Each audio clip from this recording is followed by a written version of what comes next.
ধন্যবাদ আৰু আমি এতিয়া ইয়াৰ পিছত কাৰ্যসূচী যি আছে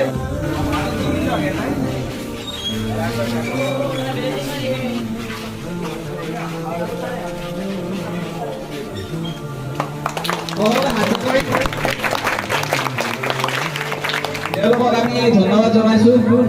তেওঁলোকৰ জীৱনত তেওঁলোকে বহুত উন্নতি কৰক আৰু মোৰ পৰা সদায় মৰম পায়। তেখেতে পাইছে 83% আৰু আজমল ছুপাৰ 40 চিলেক্ট হৈছিলে আমি পঢ়াই কিনে আজমল ছুপাৰ 40 যিটো এক্সাম ফাৰ্ষ্ট পেজৰ সেইটো ক্লিয়াৰ হৈছে। তাৰপিছত আহিল ৰিম্পি আহমেদ, তাই 76% আছে, তাইও আজমল ছুপাৰ 40 প্ৰথম পেজৰ এক্সামটো ক্লিয়াৰ কৰিছে। তাৰপিছত আজিবুৰ ৰহমান 69% পাইছে, তেওঁ আজমল ছুপাৰ 40 এক্সাম ক্লিয়াৰ কৰিছে আমাৰ পৰা পঢ়ি। সালমা বেগম 66%, তেওঁ আজমল ছুপাৰ 40 এই চাৰিজনে আজমল ছুপাৰ 40 এক্সাম আমাৰ পৰা ক্লিয়াৰ কৰিছিল। কিছু অসুবিধাৰ কাৰণে তাত যাব নোৱাৰিলে। তাৰপিছত সানিয়া চুলতানা 62% প্ৰথম বিভাগ, তাই কিছু অসুবিধাৰ কাৰণে আজমল ছুপাৰ 40 এক্সামটো দিব নোৱাৰিলে। তাৰপিছত আমাৰ ফোনমাইনা বেগম আৰু মামনি বেগম, তাৰপিছত সঞ্জিত ডেকা, মেৰিনা বেগম আৰু আফতাউল আলী আৰু আছিলে আমাৰ ষ্টুডেণ্ট। সকলোৰে ফটো দিয়াটো সম্ভৱপৰ নহ'ল কিছু কাৰণবশতঃ, গতিকে আমি এইখিনিৰ ফটো দিলোঁ। আৰু নেক্সট বছৰ যেতিয়া আমাৰ ৰিজাল্ট ভাল হ'ব, ইয়াতে 96%, 95% যেতিয়া আহিব ডাঙৰকৈ আৰু এনেকৈ পোষ্টাৰ বনাম আৰু ফটো দিম। সকলোকে ধন্যবাদ জনাইছোঁ। আৰু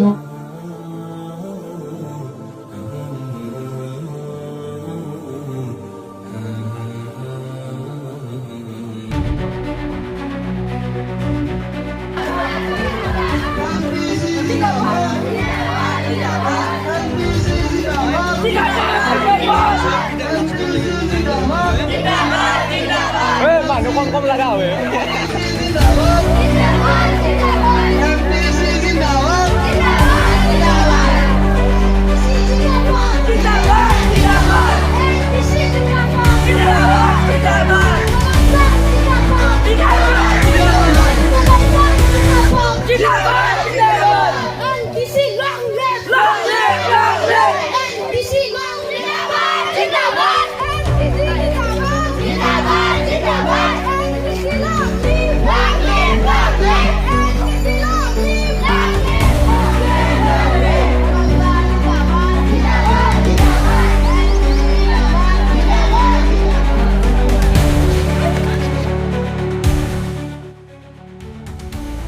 অনুষ্ঠানটো আৰম্ভণি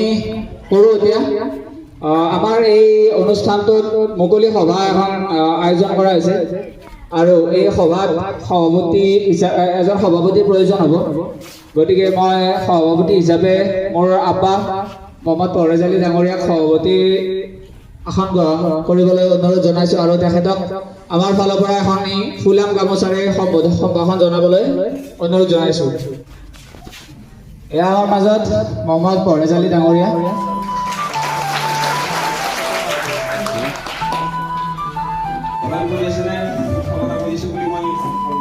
আমাৰ আপোনাৰ জেগালৈ ধন্যবাদ জনাইছোঁ। তেখেতে এইখন প্ৰগ্ৰামত আহি উপস্থিত হৈছে। এইখন টিউশ্যন চেণ্টাৰৰ লগত জড়িত আমাৰ শ্ৰদ্ধাৰ শিক্ষকসকল, আজিৰ এই অনুষ্ঠানত মূল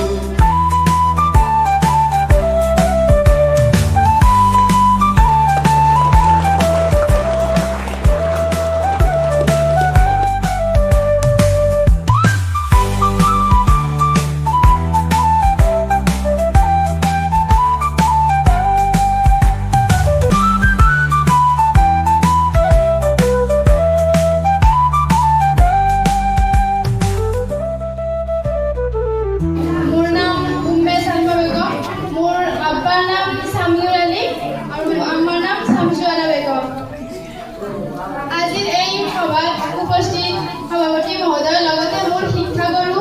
লগতে দাদা, অভিভাৱকসকল আৰু লগৰীয়াৰ লগতে ভাইটি ভণ্টিসকল,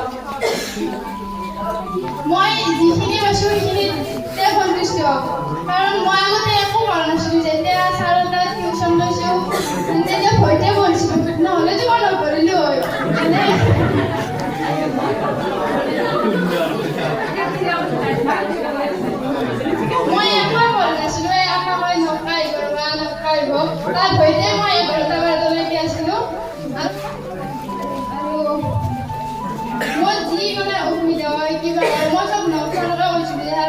আছে এনেকুৱা হৈছে কিন্তু মোক বহুত ভয় কৰিছিল মোক মানে দুবাৰ ঠাট্টা লাগিছিলে কি হৈছে মই কি হৈছে তাৰ বাবে বহুত ধন্যবাদ বিচাৰিছোঁ আৰু আগলৈ যিহেতু ছাৰে এনেকৈ হেৰি কৰি থাকে মৰমত আগুৱাই লৈ যায় ঘৰত আৰু গুৰুত্ব দিয়ে এতিয়া আৰু কৰিবা মই তোমালোকৰ লগত সদায় আছোঁ তেওঁৰ এই মৰমৰ বাবে বা তেওঁ পঢ়োৱাৰ বাবে আজি মই মেট্ৰিক পৰীক্ষাত উত্তীৰ্ণ হ'বলৈ সক্ষম হৈছোঁ আৰু যাতে তেওঁ মোক এনেদৰে সহায় আৰু সহযোগিতাৰে আগবঢ়াই নিয়ে নলছাই আমাক বহুত সহায় কৰিছে পঢ়াৰ ক্ষেত্ৰত বা যিখিনি হওক আজি চৰকাৰ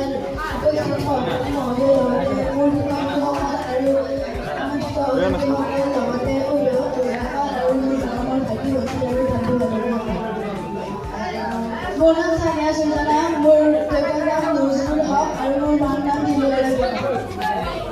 মই এইবাৰ মেট্ৰিক পৰীক্ষাত প্ৰথম বিভাগত উত্তীৰ্ণ হ'বলৈ সক্ষম হৈছোঁ লগতে অসমীয়া বিভাগত লেটাৰ ল'বলৈ সক্ষম হৈছোঁ মোৰ এই সফলতাৰ আঁৰত আছে মোৰ অভিভাৱকসকলৰ লগতে মোৰ সন্মানীয় শিক্ষকগুৰু নৱাব ছাৰ তেখেত যদি আজি নহ'লেহেঁতেন মই চাগে ইমান ভাল ৰিজাল্ট কৰিব নোৱাৰিলোহেঁতেন মই প্ৰথমবাৰ যেতিয়া মেট্ৰিক দিছিলোঁ তেতিয়া মই ফেইল হৈছিলোঁ আৰু মই তেতিয়া বহুত বেছি ভাঙি পৰিছিলোঁ তেখেতে কৈ কৈ মোক ইমানখিনিলৈ আগবঢ়াই আনিছে সেইবাবে তেওঁক অশেষ ধন্যবাদ জ্ঞাপন কৰিলোঁ আগলৈ যাতে ছাৰে মোক এনেদৰে পঢ়াৰ ক্ষেত্ৰতে হওক বা আন যি ক্ষেত্ৰতে হওক তেখেতে যাতে এনেদৰে সহায় কৰি আহে এইখিনি কৈ মোৰ চমু বক্তব্য এইখিনি সামৰণি মাৰিলোঁ